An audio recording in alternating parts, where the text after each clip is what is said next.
조정입니다. 지난 시간 붓다의 노래 제1강에 이어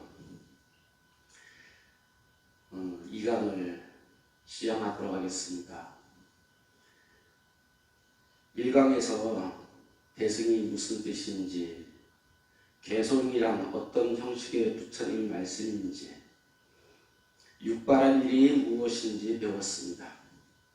복습을 간단히 하자면 대승이란 큰 수레를 이루는 말이라는 걸 배웠습니다. 상대적 개념인 소승은 작은 수레를 이루는 말이라는 것도 배웠습니다.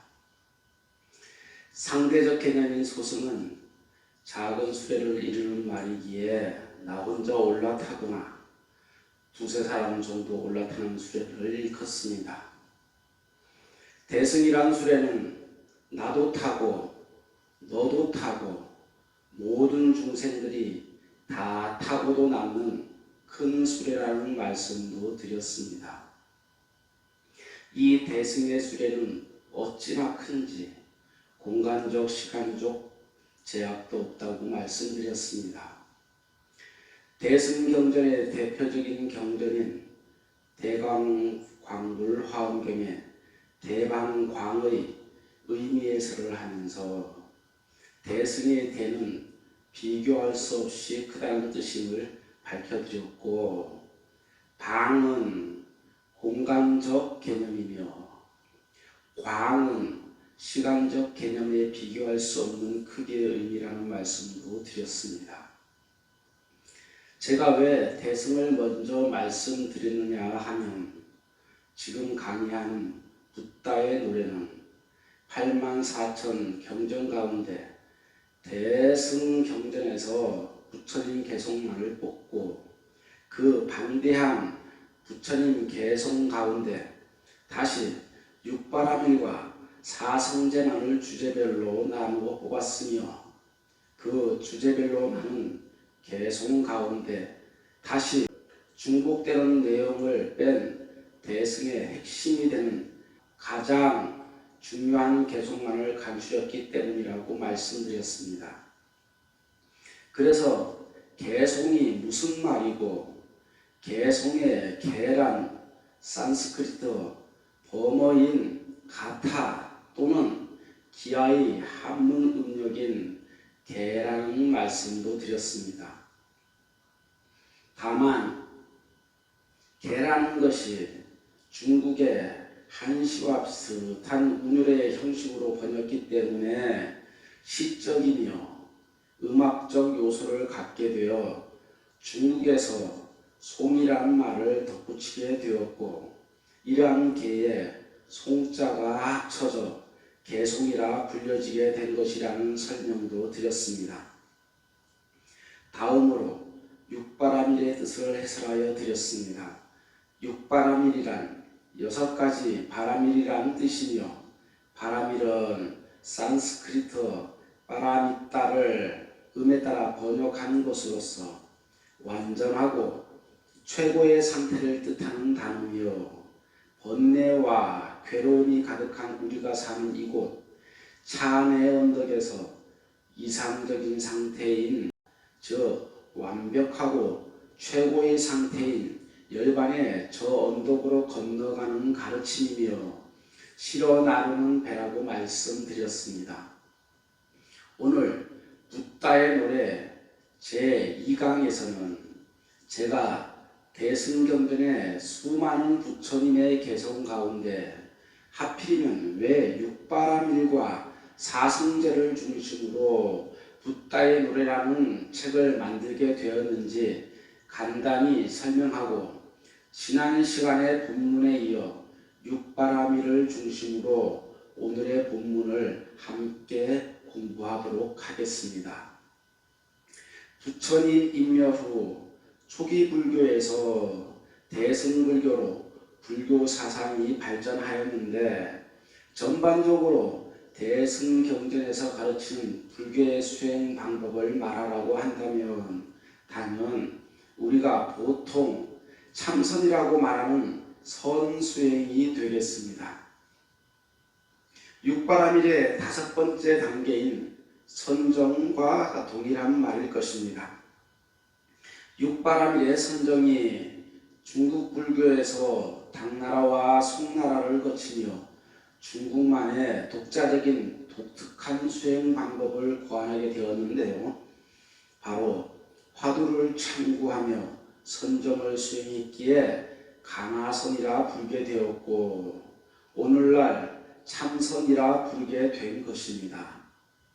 참선이란 주로 화두, 곧 나는 누구인가와 같이 보통 근본적인 자아성찰, 자기의 본래 면목을 참고하는 수행 방법을 지칭하는데 이는 나라고 지칭하는 근본적 존재에 대한 해답을 찾는 것이자 공자와 맹자의 사상인 유학의 가르침까지 포함하는 인간의 선한 성품의 추구와 그 인간의 본래 성품에 대한 해답을 찾는 방법으로서 그것을 깨달음이라 믿었던 수행입니다. 그래서 중국 불교의 영향을 그대로 이어받은 한국 불교에서는 현대에 이르러 중국식 강화선은 부처님의 근본 수행법이 아니라는 주장을 남방불교를 공부한 스님들을 중심으로 형성하게 되었습니다. 이어 그 대안으로서 사띠 수행과 윗바사나 수행이 열풍을 일으켰고 관련 서적도 많이 출간되었으며 미얀마, 대만 등등 동남아 불교 국가로 윗바사나 수행을 공부하러 가는 스님들도 많이 생기게 되었습니다.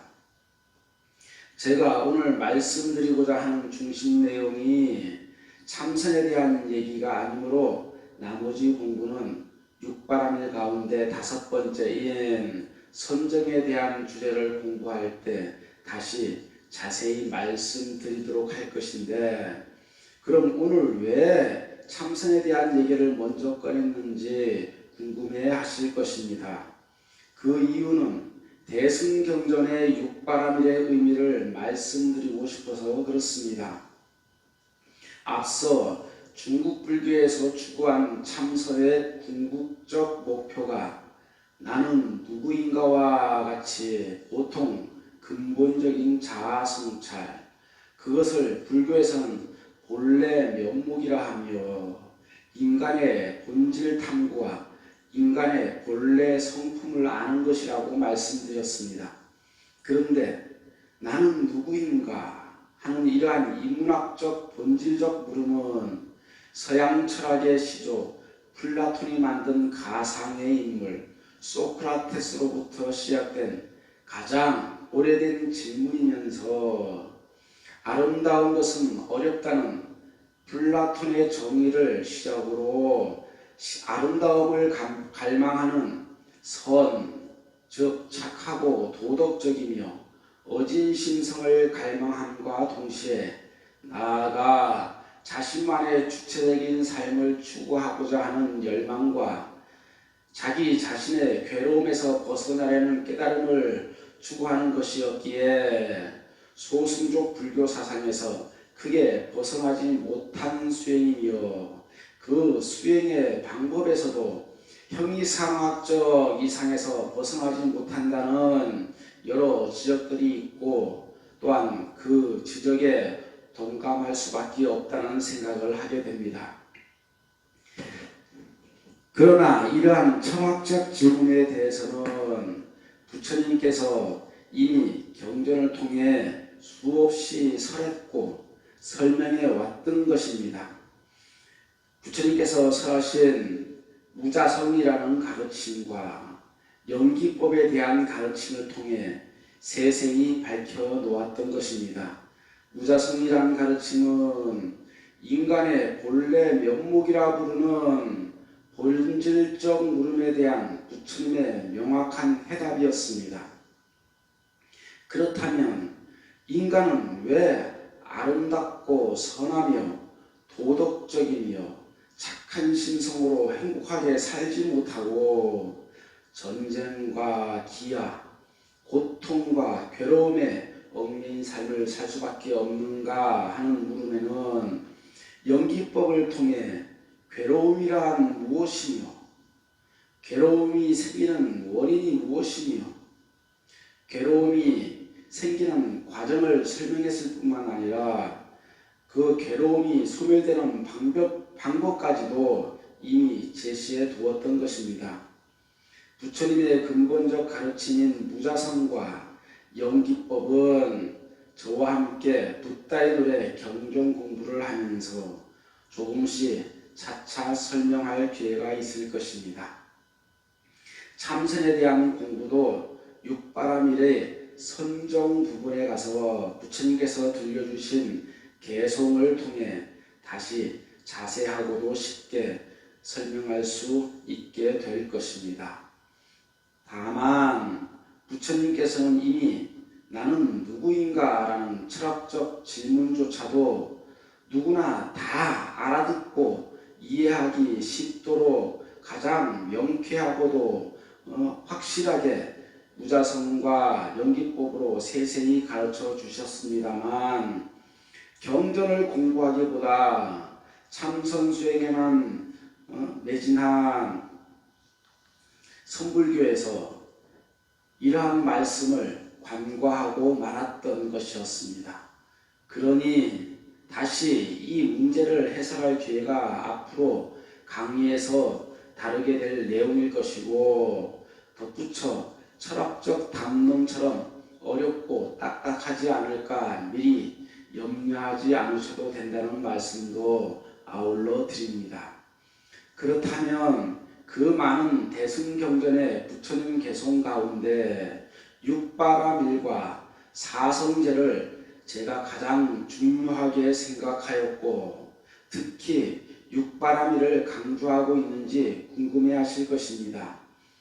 부처님께서 말씀하신 초기불전을 통해 나는 누구인가 라는 인간의 근원적이며 철학적 물음 따위는 이미 명쾌하게 부처님께서 밝혔다고 말씀드렸습니다.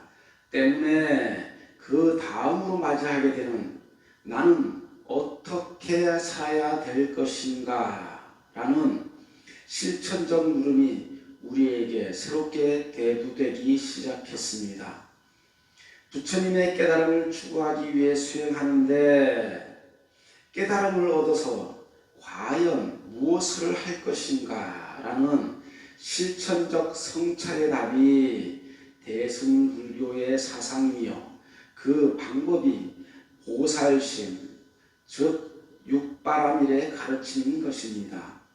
기실, 본래 면목을 찾는 수행과 인간의 본래 심성을 궁구하는 화두성이 소승적 성찰에 더 가깝다고 이미 말씀드렸는데요.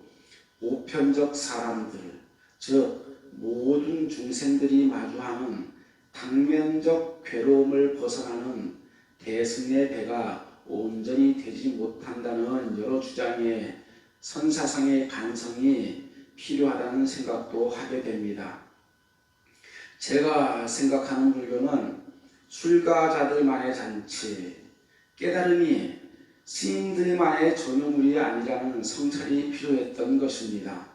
불교가 출가자들만의 전유물이 될 때 인도 불교처럼 중국 불교처럼 불교가 쇠퇴의 길로 치닫게 된다는 역사적 사실 앞에서 작금의 한국 불교도 쇠퇴의 길을 답습하고 있다는 현실이 저희 주장을 반증하고 있다고 생각합니다. 참선과 깨달음이라는 형이상학적 불교는 차 안에서 피안으로 건너는 누구나 다 올라타고서 피안으로 건너가는 대승의 배가 되기에는 어쩐지 단점이 있습니다. 중생들을 괴로움에서 건지는 대승의 온전한 배가 되지 못하기에 이처럼 많은 단점이 있어서 대승불교의 사상적 완성인 보살심에 이르지 못하게 되기 때문입니다. 왜냐하면 대승불교가 추구하는 부처님의 가르침은 더불어 행복한 세상이며 더불어 괴로움을 벗어나는 방법이며 더불어 깨닫고 더불어 보살이 되며 더불어 부처님이 되는 가르침이기 때문입니다. 이러한 깨달음에 이르는 실천적 방법이 바로 6가지 최상의 방법이자 6가지 완벽한 가르침인 육바라밀이며 부처님의 근본 마음인 보살심이었던 것입니다. 그러니 대승불교에서 실천적 깨달음을 추구한 육바라밀이 오늘날 얼마나 중요한 부처님의 가르침이며 불자들이 추구해야 할 궁극적이며 실천적인 해답이 되겠습니까? 불자들은 이제 육바라밀에 대해 막연히 아는 것을 훌쩍 벗어나 부처님께서 압축하고 요약하여 누구나 이해하기 쉽고 암송하기 쉽도록 설명해 주신 부처님의 개송을 공부해야 마땅할 것입니다. 그래서 누구나 이 차 안에서 저 피안으로 건너가는 완벽하고도 최상의 보살도로서의 실천적 가르침이 육바라밀인 것이고 바라밀 중에서 첫 번째 가르침인 보시바라밀이 지금 붓다의 노래 제1강에 이어 오늘 공부할 2강의 내용이며 이어 공부할 내용인 것입니다. 오늘부터 개송을 공부하면서 경전 개송 중심의 강의를 한다고 1강에서 말씀드렸었는데 육바라밀을 왜 공부해야 하는지에 대한 설명이 너무 길어져 오늘도 시간상 보시에 대한 본문 공부를 많이 못하게 되었습니다. 강의가 20분을 지나 30분을 넘으면 사람들이 잘 들으려 하지 않기 때문입니다. 그럼에도 불구하고 본문을 간단하게나마 함께 읽고 공부해 보도록 하겠습니다. 역시 지난 시간에 공부한 보살 본영경 개송에 이은 보살 본영경의 선길왕품에 서해진 짧은 부처님의 개송입니다. 참고로 보살 본연이란 보살이 되는 인연과 보살로서의 삶을 사는 인연을 설명한 부처님의 가르침이라는 것을 말씀드리고자 합니다. 그럼 개송을 낭송하도록 하겠습니다. 보살이 보시를 행할 때 결정된 마음으로 철저히 하니 마왕 파순이라 할지라도 이를 막지 못하느니라. 여기서 보살의 결정된 마음이란 1강에서 말씀드린 용렬하지 않은 마음을 일컫는 것입니다. 물러서거나 남의 눈치를 보면서 하는 보시, 마치 마지못해 억지로 하는 보시가 용렬한 마음의 보시입니다. 이 본문에서 말하는 결정된 마음이란 용렬한 마음과 상반된 마음이 되겠습니다. 굳세고 확실한 보살심의 발언으로 하는 보시를 이루는 것입니다. 이러한 마음이라면 마왕 파순이라도 감히 막지 못한다는 가르침이었습니다. 그렇다면 마왕 파순이 누구인지 한번 공부해 보도록 하겠습니다. 마왕 파순에 대한 해석은 다음과 같습니다. 마왕 파순은 산스크리트어로 파피야스라는 말을 한자로 음역한 것입니다. 부처님께서 시다르타 태자 시절 깨달음을 이루기 위해 보리수 아래에서 깊은 선정에 들었을 때 마지막으로 마왕의 방해에 부딪히게 됩니다. 태자가 마왕 파순의 온갖 방해를 물리치고 깨달음을 얻는 장면이 우리가 많이 들어본 부처님의 모습, 수하항마상이 되겠습니다. 마왕 파수는 시드라타 태자의 깨달음을 방해하기 위하여 군대를 보내 위협하거나 자신의 아름다운 딸들을 보내 유혹했는데요. 태자는 이러한 마왕 딸들의 유혹에 미동도 하지 않자 마왕이 직접 태자를 찾아가 깨달음을 뒤로 미뤄달라고 간청하게 됩니다. 그래도 그 말이 통하지 않자 그러면 시드다타 당신이 깨달음을 얻었다고 하는데 성구를 증명해보라 그렇게 억지를 부립니다. 그러자 석가모니 부처님께서 오른손으로 땅을 가리키자 땅의 신들과 과거 7 부처님이 나타나 깨달음을 증명해 주시게 됩니다. 이때 부처님께서 성도를 할 때 취하신 손 모양을 선정인이라고 합니다. 마음을 한국받을 때 취하신 손 모양을 항마촉지인이라고 합니다. 석가모니 부처님의 수인 형태가 바로 마왕 파순을 항복시킨 내용을 나타낸 것입니다. 불수행찬 파마품에 보면 파순의 첫째 딸의 이름은 요겸이며 둘째 딸의 이름은 능열인이며 셋째 딸의 이름은 가애락이라고 하였습니다. 요겸은 욕망에 물들인다는 뜻이며 능열인은 사람을 즐겁게 한다는 뜻이며 가애락은 사랑으로 즐겁게 만든다는 뜻입니다. 파순을 한역에서는 파비야 또는 천마파순이라고도 표현하며 항상 권속과 무리를 지어 다니면서 정법을 방해하고 불도를 이룸에 있어서 방해를 하는 마왕으로 설명됩니다. 경전에 따라서 파순의 이름이 다르게 나타나기도 합니다. 출세경에는 악마에게는 4딸이 있는데 첫째는 욕비, 둘째는 열피라고 하였으며 셋째는 쾌관이라고 하고 넷째는 견종이라 하였습니다.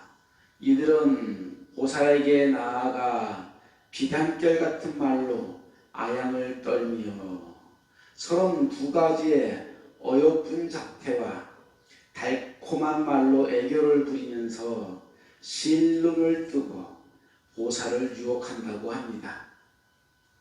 이처럼 보살이 깨달음을 이루려고 할 때 마왕 파순이 나타나 방해를 합니다. 보시를 행하는 보살들에게도 마찬가지입니다.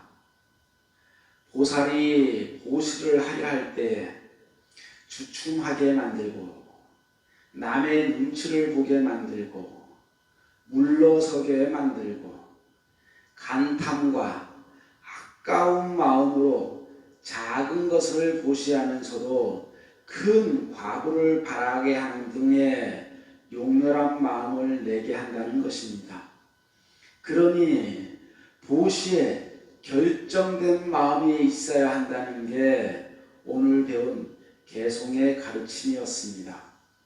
이상으로 저와 함께 공부하는 불자님들께 늘 행복과 평안이 있기를 바람드리면서 개송을 다시 한번 들려드리면서 이 강을 마치고자 합니다.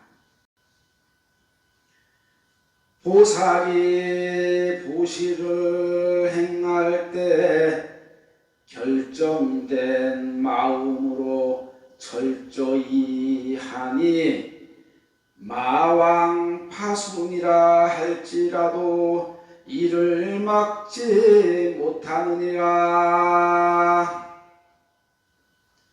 고맙습니다.